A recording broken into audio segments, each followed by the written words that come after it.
Good morning student. ધોરણ 6 વિષય સામાજિક વિજ્ઞાન, જેમાં આજે આપણે દ્વિતીય સત્રનું એક નવું ચેપ્ટર શરૂ કરવા જઈ રહ્યા છે. 8મું ચેપ્ટર, ભારત વર્ષની ભવ્યતા.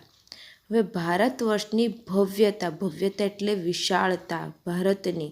પ્રાચીન કાળથી આપણું ભારત કેટલું વિશાળ હતું અને તેમાં કઈ કઈ આપણને સંસ્કૃતિ જોવા મળે છે, તેમનું સમાજ જીવન, તેમને કઈ કઈ કલા હતી અને તેમાં કયા કયા સ્થાપત્યો બન્યા, એના વિશેની આજે આ ચેપ્ટરમાં માહિતી મેળવવાની છે. તો ચાલો વિદ્યાર્થીઓ આપણે આ ચેપ્ટરને સમજીએ. હવે પાષાણ કાળથી લઈને લગભગ 8મી સદી સુધીના પ્રાચીન ભારતના ઇતિહાસનું આપણે અધ્યયન કર્યું છે. તો પાષાણ કાળથી લઈને, પાષાણ કાળ કોને કહીશું? પથ્થરોનો જે યુગ હતો, બરાબર, જેમાં આપણાને ઇતિહાસકારો, પુરાતત્વવિદોએ આપણાને જે અમુક પથ્થરોમાંથી જે વસ્તુઓ બનતી હતી તે બધી વસ્તુઓને આપણી સમક્ષ રજૂ કરી છે, એટલે એને પાષાણ કાળ કહેવાય છે. 8મી સદી સુધી આપણે ભારતના ઇતિહાસનું અધ્યયન કર્યું, એટલે કે તમે એને સમજ્યા છો. વિભિન્ન કાળની સંસ્કૃતિ, તેના શાસકો વિશે માહિતી મેળવી છે. તેમાં વિભિન્ન કાળ, અલગ અલગ કાળની અંદર તેમની સંસ્કૃતિ કેવી હતી અને તેમના કયા કયા શાસકો હતા, કયા કયા રાજાઓએ ત્યાં શાસન કર્યું હતું તે વિશે પણ માહિતી મેળવી.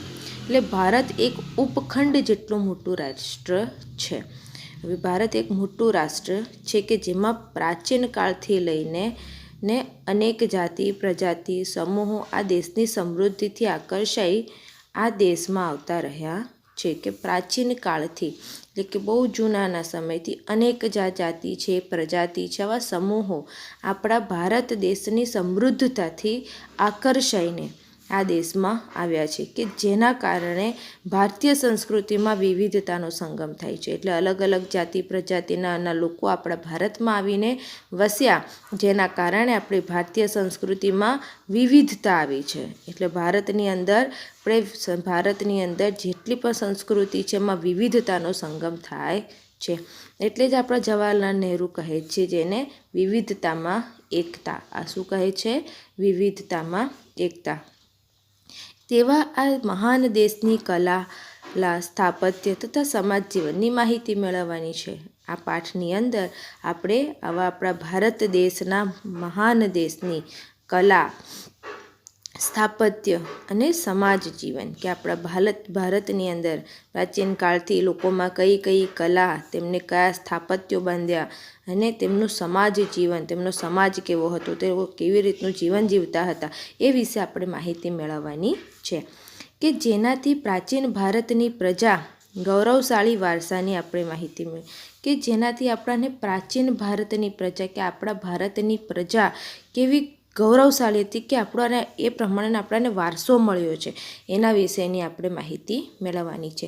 તો સૌપ્રથમ આપણે જોઈએ કે પ્રાચીન ભારત ખેતી, એટલે કે પ્રાચીન ભારતની ખેતી વિશે આપણે જોઈએ. તો આપણા દૈનિક જીવનની મોટાભાગની ખોરાક માટેની તેમજ વપરાશની વસ્તુ આપણને ખેત પેદાશોમાંથી મળે છે. શેમાંથી મળે છે? ખેત પેદાશોમાંથી. હવે આપણે જે બી ખોરાક ખાઈએ છીએ, બરાબર છે, એમાં આપણને મોટાભાગની વસ્તુ, જેમ કે ઘઉં, જવ, પછી શાકભાજી છે, ફળફળાદી છે, આ બધું આપણને ક્યાંથી મળે છે? ખેત પેદાશોમાંથી મળે છે. આ ઉપરાંત આપણે ઘી, દૂધ જેવું આપણે ખાઈએ છીએ, આપણને પ્રાણીઓમાંથી મળતું આવ્યું છે. અને આ ઉપરાંત વપરાશની કેટલીક વસ્તુઓ, તો વપરાશની વસ્તુઓ જેમ કે આપણે કંઈ પણ વસ્તુ બનાવીએ, તમારે કાગળ બનાવવું હોય તો શેમાંથી મળે? ઝાડના લાકડામાંથી બને, બરાબર. એટલે કોઈ પણ વસ્તુ બનાવવા માટે એનો જે કાચો માલ છે, તે કાચો માલ પણ આપણને ક્યાંથી મળે છે? ખેત પેદાશોમાંથી. જેમ કે કપડું બનાવવું હોય તો કપડાં માટે સૂતર ક્યાંથી લાવવું? તો સૂતર ક્યાંથી મળે છે આપણને? રેશામાંથી મળે છે. અને જો સૂતરાઉ ખાદી વાપરવું હોય, કપાસના કપડાં જોઈએ છે, રૂ જોઈએ છે આપણને, તો એ કપાસ આપણને શેમાંથી મળે છે? ખેત પેદાશમાંથી મળે છે. એટલે ખેતીની શરૂઆત પ્રાચીન ભારતમાં થઈ હતી. એટલે કે પ્રાચીન જૂના સમયથી ખેતીની શરૂઆત તો પ્રાચીન સમયમાં જ થઈ ગઈ હતી. તે સમયમાં પણ ખેતી માટે વિવિધ ઓજારો અને સિંચાઈની વ્યવસ્થા હતી. એ સમયમાં પણ ખેતી માટે ઓજારોનો ઉપયોગ કરવામાં આવતો હતો. અને સિંચાઈ એટલે કે ખેતીની અંદર જે પાણીની વ્યવસ્થા પૂરી પાડવામાં આવે છે એ રીતે એ લોકો પણ સિંચાઈ માટેની વ્યવસ્થા હતી.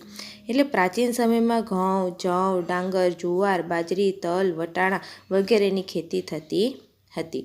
તો આ હતું પ્રાચીન ભારતનું ખેતી કે તેઓ કઈ રીતે ખેતી કરતા હતા અને આપણાને જે મળ્યું છે આજે આપણાને એમના દ્વારા જ આપણે આજે આટલે સુધી પહોંચ્યા છે. ત્યારબાદ છે ઓજારો. તો હડપ્પા સંસ્કૃતિ વિશે તમે શીખી ગયા છો આગળના પાઠની અંદર. તો હડપ્પા સંસ્કૃતિની અંદર આપણને હળના કોઈ અવશેષ મળતા નથી, બરાબર છે. હળના કોઈ બી અવશેષ નથી મળતા, પરંતુ હા કે હળ આકારનું એક રમકડા જેવું કંઈક સાધન મળે છે કે જેનાથી આપણે જાણી શકાય છે કે ખેતી માટે હળનો ઉપયોગ કરતા હતા. કે હડપ્પા સંસ્કૃતિ છે આપણી સૌથી જૂની સંસ્કૃતિ છે કે જ્યાંથી આપણને ઘણા બધા પથ્થરોના અવશેષો મળે છે. તેમાંથી પણ હળનો કોઈ અવશેષ મળતો નથી, પરંતુ હળ આકારનું કંઈક રમકડું જેવું એક કોઈક પથ્થરનું કંઈક સાધન મળે છે લોખંડનું, બરાબર છે. પણ એનાથી એવું જાણી શકાય છે કે તે લોકો ખેતી માટે હળનો ઉપયોગ કરતા હતા. આશરે 2500 વર્ષ પહેલાંના સમયથી ખેતી માટે લોખંડના સાધનનો ઉપયોગ વધતો જતો હતો. એટલે લોખંડનો ઉપયોગ વધતો જતો. તેમાં જંગલોને સાફ કરવા માટે કુહાડીઓ, હળના ફણા એટલે કે ફાલનો સમાવેશ થાય છે. એટલે કે જો તે લોકો શું 2500 વર્ષ પહેલાં હવે ખેતી કરવા માટે જમીન જોઈતી હતી, તો તે લોકો શું કરતા હતા, જેને કહે ને લોખંડના સાધનો દ્વારા એ લોકો જંગલોને સાફ એટલે કે જંગલોના વૃક્ષોને કાપી અને તેને અથવા તો તેને સળગાવી અને જગ્યા સાફ કરતા હતા અને ત્યારબાદ તેઓ ખેતી કરતા હતા. અને જંગલોને સાફ કરવા માટે તેઓ કુહાડીઓ, હળના ફણા એટલે કે ફાલનો સમાવેશ થાય છે. આ ઉપરાંત જો તેમાં સાધનો જો દાંતરડું અને કુહાડીઓથી પણ પરિચિત હતા. સિંચાઈની વાત કરીએ તો સમૃદ્ધ ગામડાઓ એટલે કે જે વિશાળ ગામડા છે કે જ્યાં ઘરોની સંખ્યા વધારે છે, એવા ગામડાઓ વગર રાજા અને તેમના રાજ્યનું ટકી રહેવું મુશ્કેલ હતું. એટલે કે વગર રાજા કે એવા ગામડાઓની અંદર રાજાઓ વગર તેમનું રાજ્ય ટકી શકે તેમ હતું નહીં. જે રીતે ખેતીના વિકાસ માટે નવા સાધનો અને ધરુરોપણ મહત્વપૂર્ણ પગલાં હતા, તેવી જ રીતે સિંચાઈ વ્યવસ્થા પણ ઘણી ઉપયોગી સાબિત થઈ છે. એટલે જે રીતે ખેતીનો વિકાસ થતો હતો એટલે તેના માટે નવા સાધનો, ધરુરોપણો એ મહત્વપૂર્ણ હતું. એ જ રીતે ત્યાં સિંચાઈ વ્યવસ્થા પણ ઘણી ઉપયોગી સાબિત થાય છે. આ માટે તેઓએ સિંચાઈ માટે નહેરો, કૂવા, તળાવો અને કેટલાક કૃત્રિમ જળાશયો પણ બનાવવામાં આવ્યા હતા. એટલે આ હતું સિંચાઈ કે પહેલાંના પ્રાચીન સમયની અંદર પણ લોકો પોતાના ખેતી માટે સિંચાઈ વ્યવસ્થા ખૂબ જ ઉપયોગી સાબિત થઈ હતી અને તે માટે પણ તેઓએ લોકોએ નહેરો, કૂવા, તળાવો તથા કૃત્રિમ જળાશયો પણ બનાવ્યા હતા. ત્યારબાદ જોઈએ પ્રાચીન ભારતનું ગ્રામીણ જીવન. તો જો વિદ્યાર્થીઓ કે ઉત્તર ભારત અને દક્ષિણ ભારતમાં ગ્રામીણ જીવન આ પ્રમાણે હતું. એટલે કે ભારતના ઉત્તર ભાગના ગામનો વડો કે ગ્રામ ભોજક કહેવાતો હતો. હવે ઉત્તર ભારત અને દક્ષિણ ભારતના ગ્રામ્ય જીવન જોઈએ તો ઉત્તર ભારતની અંદર જે ગામનો વડો હોય એટલે જે મુખ્ય હોય કે જેની પાસે એ ઘણી બધી જમીન હોય અને સારો એવો પૈસો ટકો ધરાવતો હોય એટલે ગામનો વડો, જેને ગ્રામ ભોજક કહેવાતું હતું. શું કહેવાતું હતું? ગ્રામ ભોજક.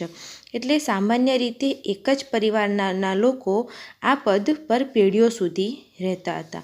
એટલે કે જે ગામનો વડો એટલે ગ્રામ ભોજક હતો અને એવું કહેવાય છે કે એ જે પરિવારમાંથી હોય એ જ પરિવારના લોકો એ જ પદ ઉપર પેઢીઓ સુધી રહેતા હતા. અત્યારે આપણે કેવી રીતે આપણા વડાને ચૂંટવા હોય તો આપણે ચૂંટણી દ્વારા ચૂંટીએ છીએ, પણ તે સમયની અંદર જો જે ગામનો વડો છે કે જે જમીન માલિક છે તે ગ્રામ ભોજક કહેવાતો હતો અને એના જ પરિવારને જ્યારે એનો મૃત્યુ થાય તો એના છોકરાને, એનો છોકરા પછી એનો દીકરો, એટલે આ રીતે પેઢી દર પેઢી ચાલ્યું આવતું હતું. એટલે એક જ પરિવારના લોકો એ પદ ઉપર પેઢીઓ સુધી રહેતા હતા.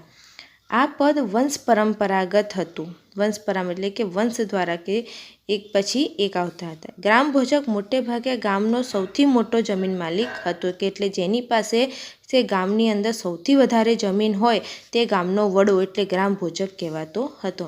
આ જમીન માલિક ભાડુતી માણસો રાખી ખેતી કરાવતો હતો, એટલે કે એવા માણસો કે જેની પાસે પોતાની જમીન નથી, તે લોકોને આ ગ્રામ ભોજક એની પોતાની જમીનની અંદર એવા માણસોને ભાડેથી રાખીને, એટલે મજૂરો રાખીને, મજૂરી તરીકે રાખીને તેમની પાસે કામ કરાવતો હતો.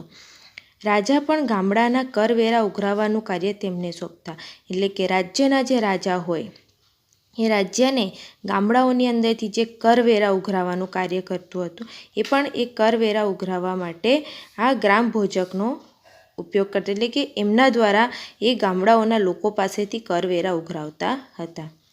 તે કાયદા અને વ્યવસ્થાની સ્થિતિ પણ સંભાળતા, એટલે કે જે ગામનો તે ગ્રામ ભોજક હોય, જે વડો હોય, એ ગામની કાયદાઓ અને તેના વ્યવસ્થા એને સંભાળવાનું કાર્ય પણ એ ગ્રામ ભોજક એ વડો કરતો હતો. આમ દક્ષિણ ભારતમાં 3 પ્રકારના લોકો રહેતા હતા. તો કયા? એક તો મોટા જમીનદારો, એટલે કે જેની પાસે વધારે પડતી જમીન છે, તે જે જમીન માલિક છે. ત્યાર પછી નાના ખેડૂતો અને જમીન વિહોણા, એટલે મજૂરો, એવા મજૂરો કે જેની પાસે જમીન નથી, અને એવા લોકોને આ જે ગ્રામ ભોજક છે, વડો છે, એ પોતાની જમીનની અંદર મજૂર તરીકે એમની પાસે કામ કરાવતો હતો. ત્યારબાદ આપણે જોઈએ તો નગર જીવન. આ હતું ગ્રામીણ જીવન. હવે છે નગર જીવન.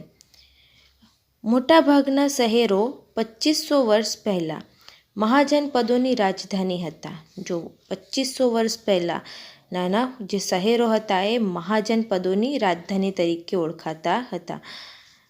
આ શહેરો કિલ્લાબંધીથી સુરક્ષિત હતા. હવે મહાજનપદોની રાજધાની હતી, એટલે કે આ શહેરોને કિલ્લાબંધીથી, કિલ્લા એટલે મોટી મોટી દિવાલો ચણવામાં આવતી હતી અને તેનું એ રક્ષણ માટે તેને મોટી મોટી દિવાલોથી એની આજુબાજુ બાંધી દેવામાં આવતી હતી. કિલ્લાઓ એટલે કિલ્લાબંધી કરવામાં આવતું હતું.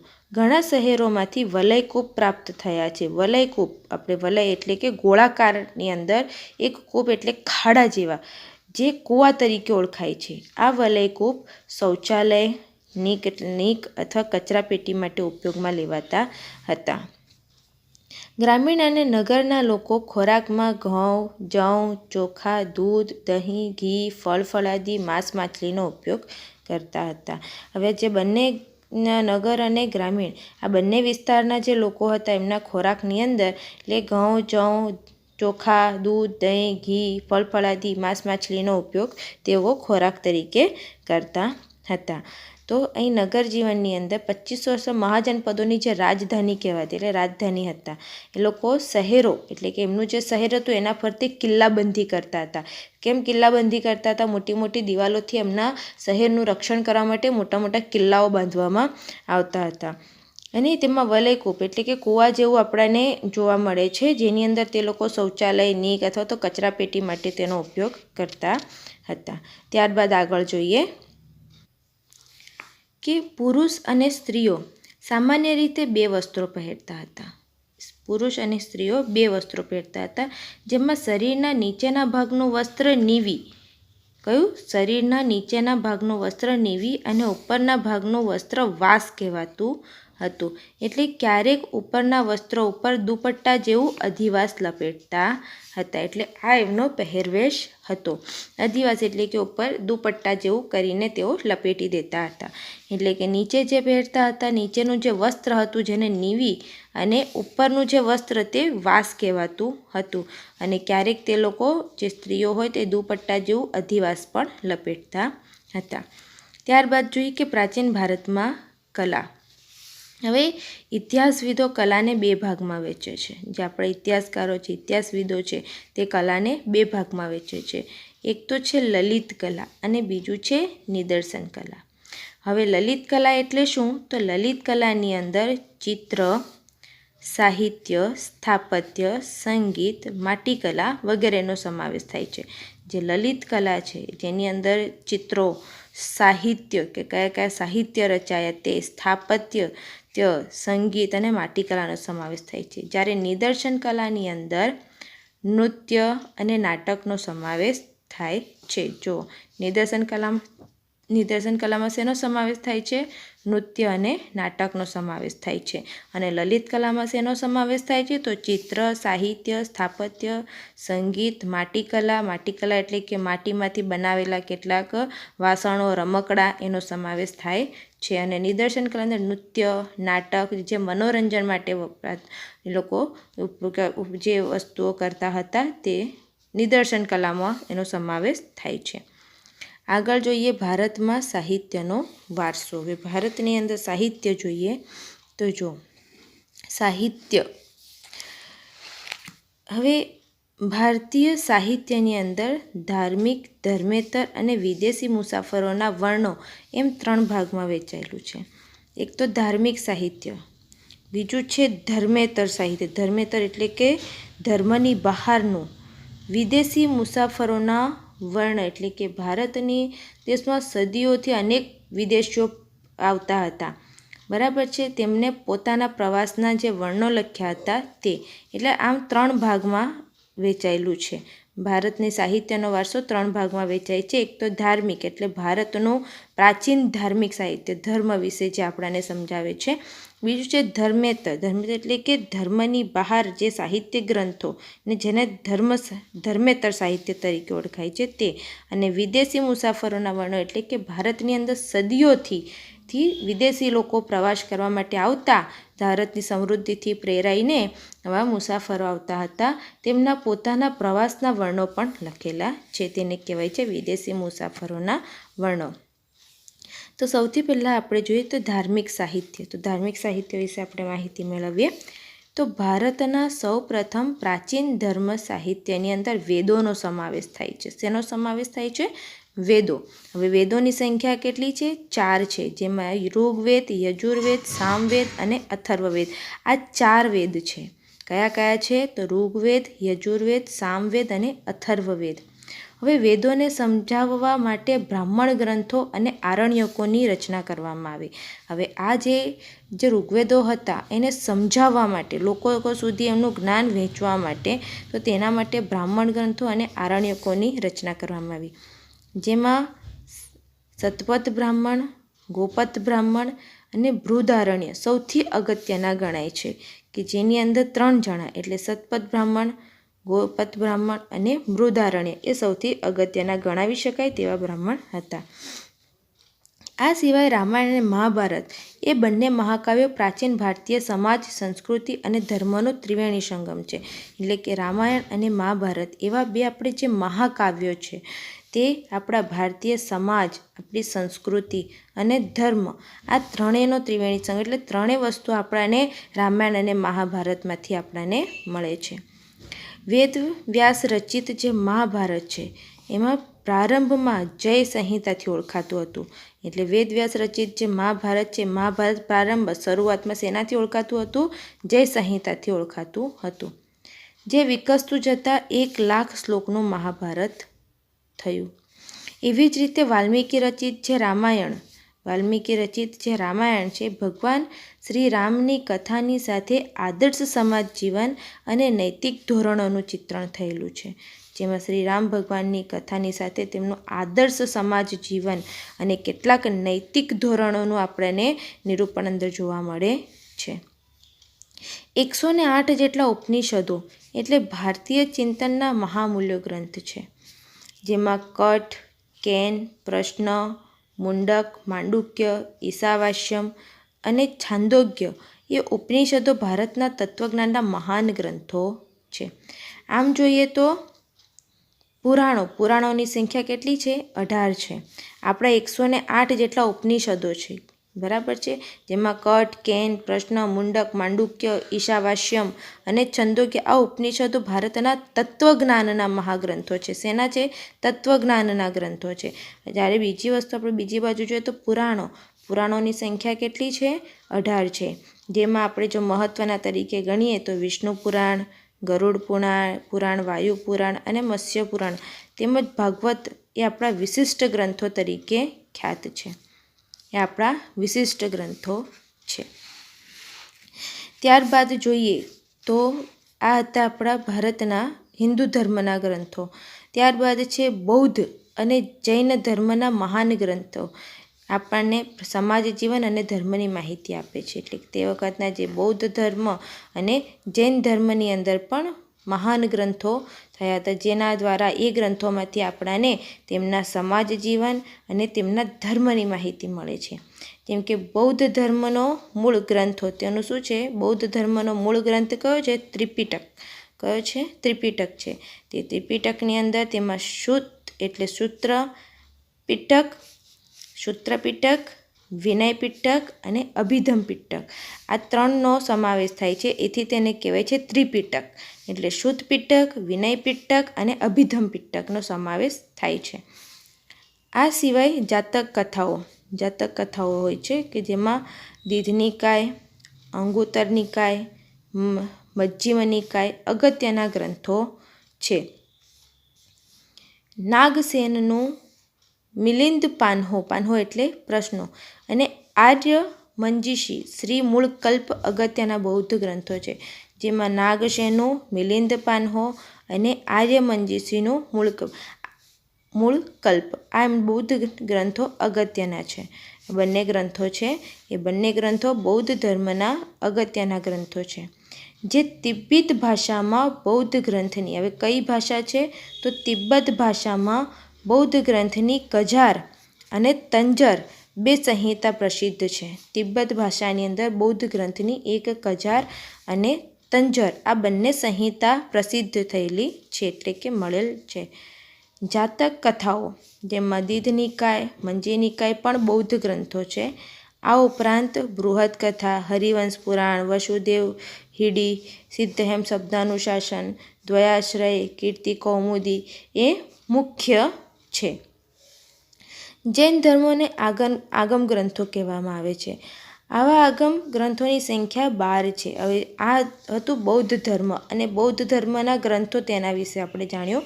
હવે છે જૈન ગ્રંથો. તો જૈન ગ્રંથોની અંદરની સંખ્યા છે 12. એટલે જૈન ધર્મનું પ્રાચીન સાહિત્ય 14 પર્વ અને 12 અંગોમાં વહેંચાયેલું છે. તેના મુખ્યમાં છે આગમો, આચારંગ, વૈતાલિક, દશાવૈતાલિક સૂત્ર એ અગત્યના છે. જો જૈન ગ્રંથોની અંદર આગમ ગ્રંથો 12 છે અને જૈન ધર્મનું જે સાહિત્ય છે એ 14 પર્વ અને 12 અંગમાં વહેંચાયેલું છે. જો એમાં મુખ્ય કહીએ તો મુખ્ય ગ્રંથો કયા કયા છે? તો આગમો, આચારંગ અને વૈતાલિક, દશાવૈતાલિક સૂત્ર આ તેમના અગત્યના છે.